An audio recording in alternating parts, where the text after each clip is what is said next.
What is up there everyone, it's the guy with no gamertag here, and today I want to talk about Battlefield 1, and I want to give my general thoughts on the reveal as well as putting across some ideas for the multiplayer which I think would be quite cool. Now, the reveal showed us that the game is going to be set in World War 1. For me personally, this doesn't mean too much. I'm not big into history, so the fact that the game's set in the past and is probably going to go over some of the famous and less well known battles doesn't really mean too much for me. I'm interested in this game because I really enjoy Battlefield, but it is an interesting change of setting because a lot of AAA shooters haven't done this for quite a while. However, I do have one early concern for the game, and that's actually with the way the game is being marketed and the actual posters and everything for the game. The colour scheme is almost identical on the posters to the one for Battlefield 4, and I'm worried that a lot of people are going to be concerned that this is just a reskin and it's just a World War 1 reskin of Battlefield 4, which I really don't think is going to be the case, and I'm slightly worried that as a casual observer it's going to look like another part of the same game. That's my only real concern for the game, is that it's possibly going to draw the wrong kind of attention from some people because they aren't going to be able to obviously differentiate between the two games. Now, the developers said that because of the change of setting and the limited technology, this game is going to be a lot more gritty than past Battlefields. I think the change of technology could be interesting because it will eliminate some of the slightly more controversial and annoying weapons from recent Battlefields, namely lock-on weapons. There's a lot of divide in the community as to whether these have a place in Battlefield or not. I personally don't really like them because it does feel like a fire and forget kind of weapon, and I'm not too keen on those. But because of the limited technology in World War 1, there's not going to be any of that in the game, which is going to be interesting. It'll be cool to see how it actually plays out and how much of a difference it makes to the overall gameplay. And also, the fact that the game is going to be more gritty means that some of the mechanics in past Battlefields really won't make sense. One of those being 3D spotting, and spotting in general.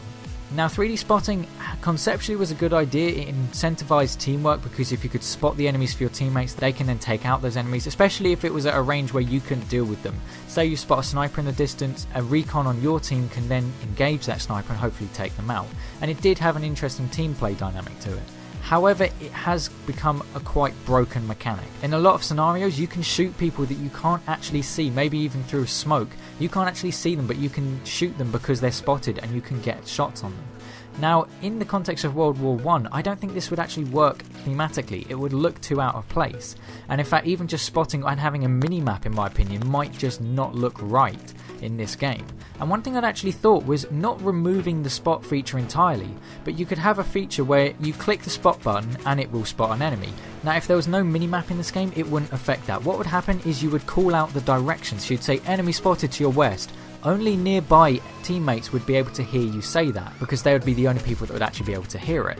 And then what would happen is if you held the spot button down, you could either pull up maybe a handheld map or maybe even a compass, and you could see what direction you are facing, and you can then compare that to the direction that your teammate may have called out. So if you hear your teammate say enemy spotted to the west, you could pull out this compass or map, work out which direction you're facing, and then turn to see if you can spot and engage this enemy. I think that could be quite a cool, interesting mechanic they could add into this game.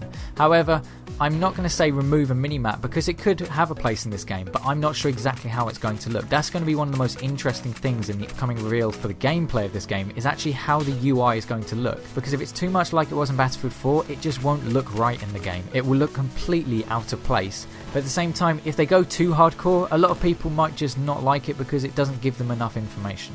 Another thing that I thought might be interesting is actually with the customization in this game. Now, of course, there's a lot less they can actually do with customization because, of course, limited technology at the time, and also they don't want to add customization which completely ruins the setting and the atmosphere of the game. If you went to hardline level customization where you can have a pink soldier, that would just look completely wrong, and it would probably turn a lot of people off of the game. Now, one thing I thought is actually you could have customization which is affected by your rank in the game. Your soldier could look different depending on what rank you are. Now, I'll admit I'm not particularly knowledgeable on military uniform, but I'd imagine for the different ranks you would have a different looking uniform. And by that you could actually have it so that as you rank up your uniform changes, or you can choose to change how your uniform looks depending on the rank you have. That could be quite interesting because it would also give players a little bit more information. Say someone's a Colonel 100 special uniform for it, you could actually tell, okay, that's a max rank player, they will most likely have a lot of playtime on this game, so be careful about engaging them. And also you could then have it where you earn ribbons, because of course in Battlefield if you do certain things like you arm 2 objectives, you then get a ribbon. You could actually have it so that your ribbons actually are put onto your uniform. Now, I don't know exactly how feasible this could be and whether it would actually add to the game, but it could be an interesting customization aspect to the game, which I think could be quite cool. But overall, I'm just looking forward to finding out a little bit more information about this game. There's still a lot we don't know, but at the same time I'm trying to hold back on what I'm finding out. Of course, there are people that know the entire weapon list, the vehicle list in this game. I don't want to quite find that much information. I don't want to spoil the game, but I am interested in seeing how the game looks like it's going to play. But what do you all think? I personally think it was an interesting reveal. I'm looking forward to finding out more about this game. But anyway, this has been the Gardener Gamertag, and I'll see you on another video.